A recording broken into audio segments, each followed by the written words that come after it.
Every time I think about Memorial Day, I think about those men and some women who never came back, who gave the ultimate sacrifice for our nation.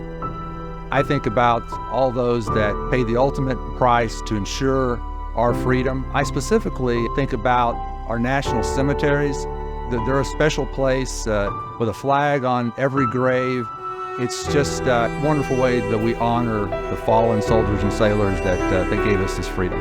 First thing that comes to mind is remembrance. I know most people are not associated with the military. They don't have a family member or even a close friend. I guess we're called the one percenters now of people who've served their country.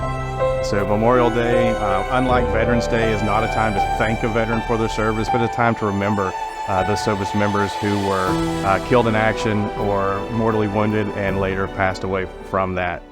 My name is Horace Turner. I had the privilege of serving in the United States Air Force in the 50s, just at the end of the Korean War. I went in the military through the ROTC program in our college.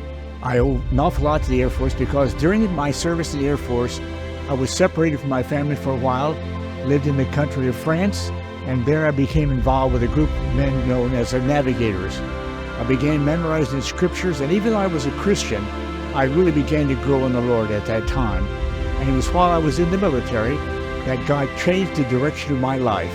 I came back from France, went to Bible college, and then became a missionary.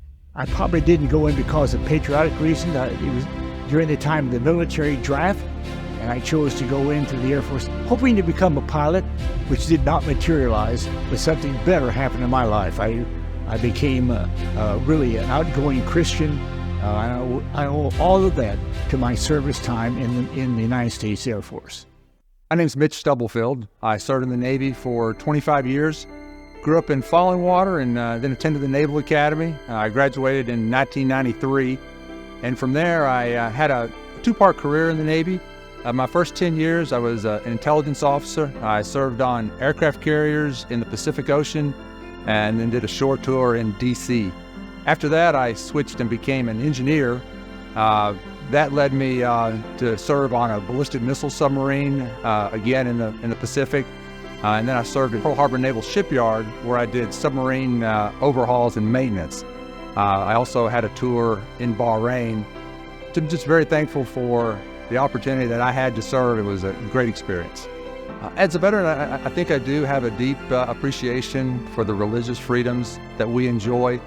I've had the good fortune and been blessed to be able to travel around the world and to see other cultures and other places.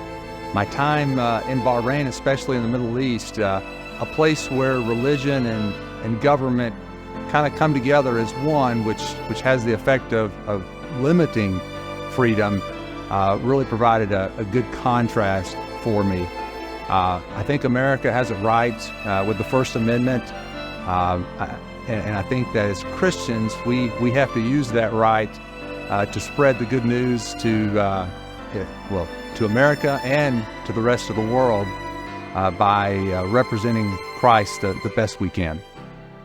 My name is Jeremy Taylor, and I've had the privilege of serving in the United States Air Force and the Tennessee Air National Guard for approximately 30 years. I enlisted in December of 1988 when Ronald Reagan was still our president, and I retired in April of 2018 under President Trump. So privilege of serving under 6 presidents over almost 30-year career. I started as an aircraft mechanic, then became a boom operator, which is the person who does in-flight refueling. And then I had the opportunity to get a commission and go to pilot training with the United States Air Force. Been involved in pretty much every operation from 1990 until 2018 when I retired. And it was a great career. Kind of the similarities and parallel between Christian service or being called of God to serve and being called to serve your country, so to speak, is you really don't get to choose what you do, where you go, and how you do it. You just answer the call and go. I've been all over the world, been exposed to many different religions. I've spent more time in the Middle East than I care to recall. It's the greatest country in the world, not just because I served in the military, but because of the opportunities that we have in this country.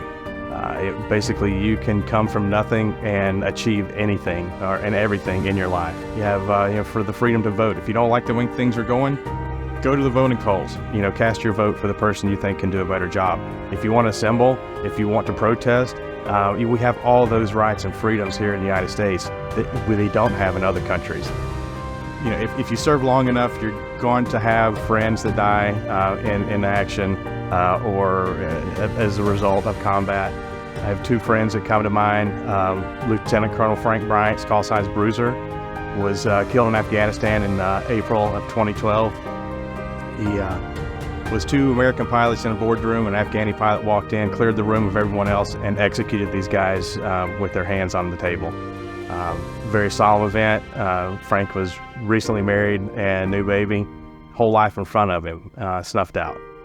The other person that comes to mind is Senior Master Sergeant Mike Buckner. It's one of our senior enlisted guys that I served with, and he took his own life. Suicide is a big problem in the military. Guys dealing with everything from anxiety, separation from their family, and PTSD. So time of remembrance is really a time of reflection, not just the last Monday in May to kick off our summer holiday season.